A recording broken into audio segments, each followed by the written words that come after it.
मतदारांनी मतदान केलेलं आहे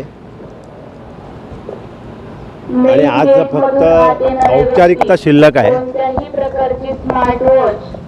आणि त्यामुळे या निवडणुकीमध्ये रायगड लोकसभा मतदारसंघातील मतदारांनी महाविकास आघाडीचे उमेदवार म्हणून शिवसेना उद्धव बाळासाहेब ठाकरे पक्षाचे आनंद गीते यांना निवडून देण्याचा निर्धार केला होता, निर्णय घेतला होता आणि त्याप्रमाणे मतदान झालेलं आहे। आज फक्त औपचारिकता आहे, ही औपचारिकता पूर्ण होईल आणि मतमोजणी झाल्यानंतर विक्रमी मतांनी विजय होऊन मी इथून जाणार आहे।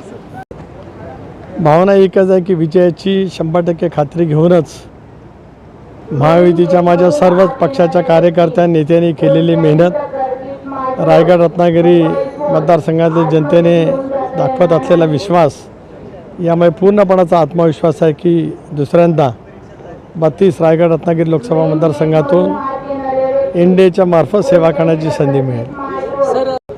खरं आहे की निवडणुकीच्या सुरुवातीच्या टप्प्यात असं वातावरण होतं, त्याच्यानंतर जरा काही वेगवेगळ्या पैसे राजकारण करण्याचा प्रयत्न केला गेला आहे, परंतु देशाचे पंतप्रधान नरेंद्र मोदी, एकनाथराव शिंदे, देवेंद्रजी फडणवीस, अमितभाई शाह, अजितदादा पवार या सर्वांच्या प्रचंड मेहनतीतून आम्हाला चांगल्या प्रमाणावरती यश त्या ठिकाणी निश्चितपणाने मिळणार आहे। राज्यात महायुतीला किती जागा मिळतील अंदाजे? बघूया, आता काही क्षणाचा अवधी राहिला आहे।